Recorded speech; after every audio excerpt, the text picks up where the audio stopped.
सगळ्या साधू संतांचा विचार एकच आहे की तुम्ही चित्त स्थिर करा, तुमचं मन स्थिर होऊ दे. पण दुर्दैवानं आमचं मन स्थिर होऊ शकत नाही. बरं, ज्ञानोबा या अभंगामध्ये मन स्थिर करा सांगतात, पण कुठं स्थिर करावं हे पण सांगावं लागेल. त्यांनी सांगितलं की परमेश्वराच्या चरणाजवळ तुमचं मन स्थिर होऊ दे. आमचं स्थिर होतं, पण कुठं होईल हे सांगता येत नाही. आमच्याकडे एक मित्र आला गावाकडून पुण्यात, आणि पुण्यातल्या मित्राने त्याला सांगितलं आता आलाय ना 2 दिवस थांब म्हणला. तो म्हणला अरे आलोय मी, पण संध्याकाळी मला परत नगरला जायचं, मी कपडे आणलेले नाहीत म्हटलं.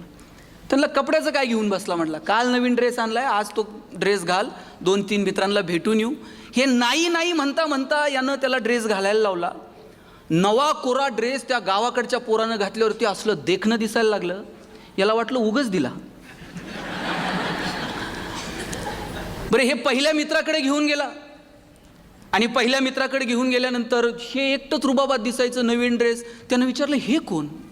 त्यानं सांगितलं हे नगरहून आलेत, फार सज्जन माणूस आहे, फार कष्टाळू माणूस आहे, आणि हा ड्रेस मी घेतलाय म्हणले. त्याला सांगायची गरज आहे का? हे बाहेर तनतन करत आलं, म्हणलं हे कपडे, आणि तू मी असं नगरला जाईन म्हणलं एसटी धरून.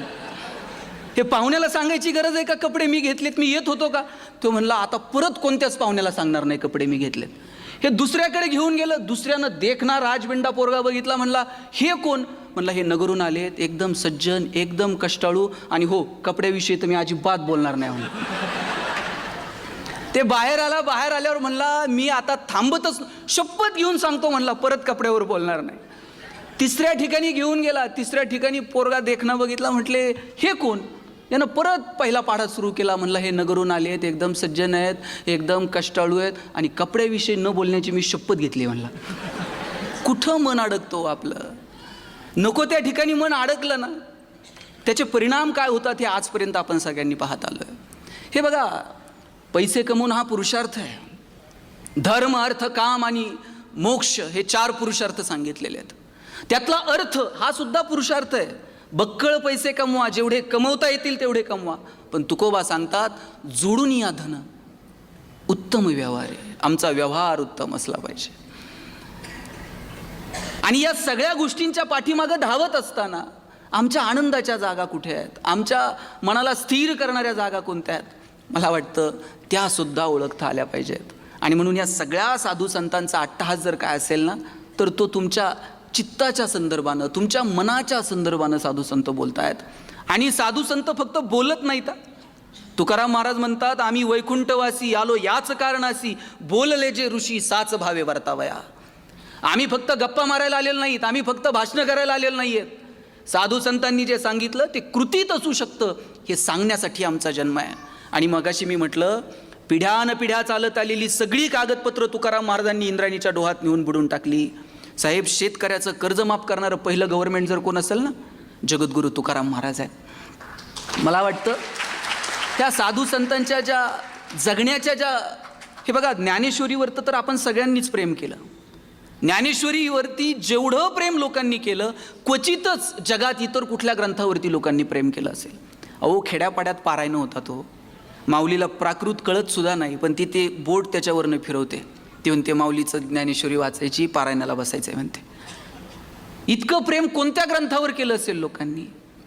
पण ही ज्ञानेश्वरी लोकांपर्यंत पोहोचावी. आणि निवळ ज्ञानेश्वरी नव्हे, साहित्याच्या पाठीमागं त्या संतांचं जगणं असतं. त्या साहित्यातून जर संतांचं जगणं वजा केलं ना, तर मग काहीच उरत नाही. त्यांचं साहित्य तर आपल्यापर्यंत पोहोचलंच, पण त्यांचं जगणंही लोकांपर्यंत पोहोचावं. मला वाटतं यासाठी हा सगळा अट्टहास आहे. गोविंदपंत आणि मीराबाई ताम्हणामध्ये असा कृष्ण घेतलेला, त्या कृष्णाला मंत्रपुष्पांची वृष्टी त्या कृष्णावरती होते, आणि त्या कृष्णाला ते त्यांचं दुःख सांगतात. त्या कृष्णाला एरवी कधीही दुःख सांगायचं नाहीत, पण आज मात्र मीराबाईच्या डोळ्यात पाणी आलं आणि मीराबाई सांगायला लागली की एवढं सगळं केलं, आयुष्यभर पिढ्यानपिढ्या तुझी पूजा करत आलो, पण इतकं सगळं दुःख तू माझ्याच वाट्याला का दिलं? गोविंदपंत सांगतात मीराबाईला, अरे त्या कृष्णाला काय गारानं सांगते, आणि तुझं दुःख त्या कृष्णाला काय सांगते, तो स्वतःच किती दुःखात होता तुला ठाऊक आहे? कृष्ण जन्माला आला आणि त्याचे आईवडील गेले, आईवडिलांना सोडून दुसरीकडे जावं लागलं. जन्म न दिलेल्या लोकांनी त्याला वाढवलं, लहानाचं मोठं केलं. काही बालगोपाल भेटले, त्यांना सोडून कृष्णाला पुन्हा वृंदावनात जावं लागलं. वृंदावनात गेला, राधा भेटली, राधेला सोडून मथुरेत जावं लागलं. मथुरा सोडून जावं लागलं आणि तिकडे द्वारका वसवावी लागली. मथुरा सोडून गेला कृष्ण म्हणून लोकांनी त्याला रणछोडदास म्हटलं. एवढं दुःख कुणाच्या वाट्याला आलं निरा?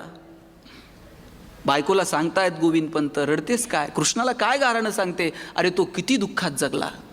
पण हो, कृष्ण दुःखात जगला, पण कृष्णानं त्याच्या जगण्याचा उत्सव केला. कृष्णाच्या चेहऱ्यावर तुम्ही कधी दुःख बघितलंय? कृष्ण असा टेन्शनमध्ये बसलाय, मित्र गेले आणि राधा गेले, आता काय करायचं भाऊ, कोणाला सांगायचं? कृष्णानं त्याच्या जगण्याचा उत्सव केला. हो, कृष्ण बघा, दोन शब्द आहेत, एक आहे एंटरटेनमेंट आणि दुसरा आहे सेलिब्रेशन. एंटरटेनमेंट म्हणजे तिकीट काढायचं आणि पिक्चर बघायचा. सेलिब्रेशन, कृष्ण स्वतः नाचतो, कृष्ण स्वतः बासरी वाजवतो, तो सगळ्या जाती धर्माच्या पोरांना गोळा करतो, काला करून खातो कृष्ण. मला वाटतं तो कृष्ण आपण समजून घेतला पाहिजे. गोविंद पंत मीराबाईला सांगतात, त्या कृष्णाला तुझं काय गारणं सांगते? मीराबाई म्हणते, मग त्याला नको सांगू तर कुणाला सांगू?